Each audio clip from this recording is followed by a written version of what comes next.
नमस्कार दोस्तों, मैं अंकुर उपाध्याय स्वागत करता हूं आप सभी का आपके अपने YouTube channel share market analysis में।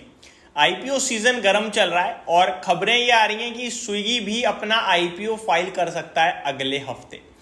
अब स्विगी अपना आईपीओ फाइल कर सकता है, इस खबर से जोमेटो पे कितना इम्पैक्ट आएगा ये अपने आप में जानना समझना बहुत ज़रूरी है। जैसा हम सभी ने ऑलरेडी प्रीवियस समय में देखा है कि जब किसी स्टॉक जो कोई भी स्टॉक लिस्ट हो रहा होता है, आईपीओ आने वाला होता है, तो सेक्टर के स्टॉक ज़्यादातर चलते हैं अगर उसके आईपीओ की भी अच्छी रिस्पॉन्स की उम्मीद होती है। तो for example Bajaj housing finance था, पूरे हाउसिंग फाइनेंस स्टॉक्स में तेजी देखी आपने, चाहे वो पीरामल हो, चाहे वो आपका एलआईसी हो या वो कैनफिन हो। लेकिन लिस्टिंग के बाद सब टूट गए, बट जब आईपीओ आ रहा था, जब आईपीओ चल रहा था, तब ये सारे भागे। सेम चीज हमने एनएससी के संग देखी है। एनएससी के आईपीओ की खबर से ही बीएससी का शेयर कंटिन्यू भागता ही जा रहा है, प्लस उसके तो फाइनेंशियल्स भी बहुत स्ट्रांग है। आज भी देखो आप, बीएससी का शेयर 4000 पार निकल गया फ्राइडे को।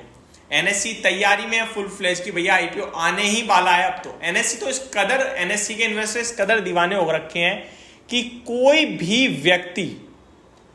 भी व्यक्ति एनएससी का शेयर ही बेचने को तैयार नहीं है अनलिस्टेड मार्केट में। इसलिए वहां पे अब प्राइस डिस्कवरी ही नहीं हो पा रही है कि डिमांड ही डिमांड है, सप्लाई है ही नहीं। तो किस भाव पे आखिरी सौदा होगा किसी को नहीं पता। लास्ट सौदा जब हुआ था तो 6200 रुपीज पे हुआ था। जब से सेबी ने कहा कि सारा मैटर क्लियर है, जितने एलिगेशंस थे वो हटाए हैं, उसके बाद से तो सप्लाई ही देखने को नहीं मिल रही है।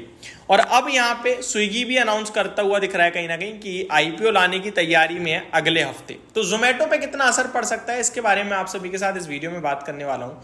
दोस्तों, मैं एक चीज बताना चाहता हूँ आपको कि स्विगी के आईपीओ की बात करें तो अभी वैल्यूएशंस वगैरह को लेकर कुछ भी पता नहीं है हमें। तो हम जोमेटो पे कितना इंपैक्ट पड़ेगा वो सब डिसाइड करना बहुत मुश्किल होगा।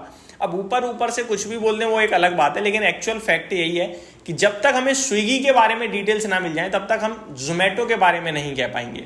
स्विगी से हर एक पैमाने पे जोमेटो बहुत बड़ा है, ये आपको पता होना चाहिए। चाहे फूड डिलीवरी में हो या फिर वो जो ग्रोसरी तुरंत आपके घर पे आती है, लाइक ब्लिंकिट और स्विगी इंस्टामार्ट में कंपटीशन करोगे तो ब्लिंकिट मतलब बहुत बड़ा प्लेयर है उसके सामने। एंड जोमेटो और स्विगी फूड डिलीवरी में कंपेयर करोगे तो भी ऑलमोस्ट डबल है फूड डिलीवरी में भी जोमेटो।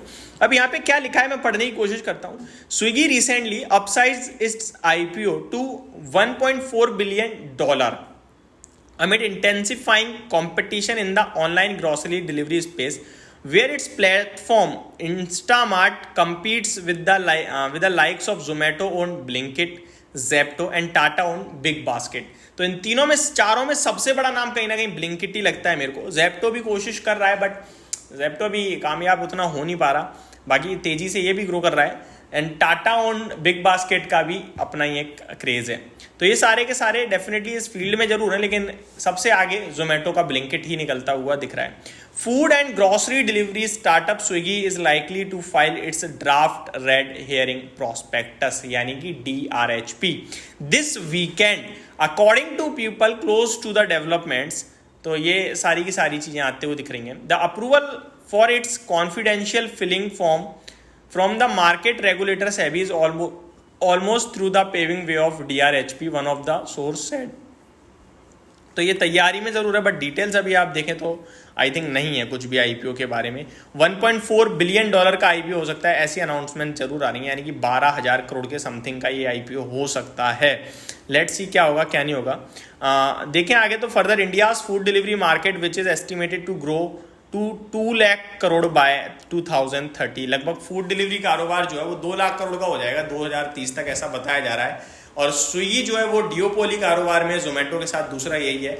मोनोपोली यानी सिंगल डिओपोली यानी कि जो दो लोग होते हैं, जैसे कि CDSL NSDL डेपोजिटरी डिओपोली है।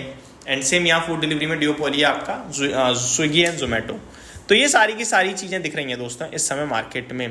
अब जोमेटो को कैसे हम इससे कंपेयर कर सकते हैं? फिलहाल एक तो बैलेंस नहीं है बिल्कुल, मतलब कोई इनका मैच नहीं हो रहा है इस समय। दूसरा, हमें पता ही नहीं स्विगी किस वैल्यूएशन पे ला रहा है। स्विगी अगर महंगे पे ला रहा होगा तो जोमेटो और भागेगा, स्विगी अगर सस्ता आ रहा होगा तो डेफिनेटली जब लिस्ट होगा तो मार्केट में स्विगी की डिमांड भी आ सकती है। बट अगर स्विगी जोमेटो के वैल्यूएशन पे आएगा तो स्विगी की पिटाई पड़ना भी तय है, क्योंकि ब्लिंकिट बहुत आगे ले जा रहा है जोमेटो को, और आपके पास अभी ऐसा कुछ नहीं जो आपको बहुत तेजी से आगे खींच रहा है। तो मेरे को लगता है स्विगी के वैल्यूएशन हमेशा, जब तक कारोबार उतना बड़ा नहीं हो जाता तब तक जोमेटो से सस्ते रहने चाहिए, और रहेंगे भी। और अगर स्विगी के वैल्यूएशन बहुत सस्ते होते हैं तो जोमेटो से थोड़ा बहुत लोग शिफ्ट होंगे, बट जोमेटो से अलग लेवल का कॉन्फिडेंस रहेगा इन्वेस्टर्स का, जो कि धंधा देख रहे हैं सब लोग घर में बैठे बैठे ब्लिंकिट का। तो ये सारी चीज़ें सबको समझ में आती हैं। तो ये मेरी तरफ से एक अपडेट थी, होप आपको सारी चीज़ें समझ में आई होंगी। Thank you so much for watching this video. Have a great day guys.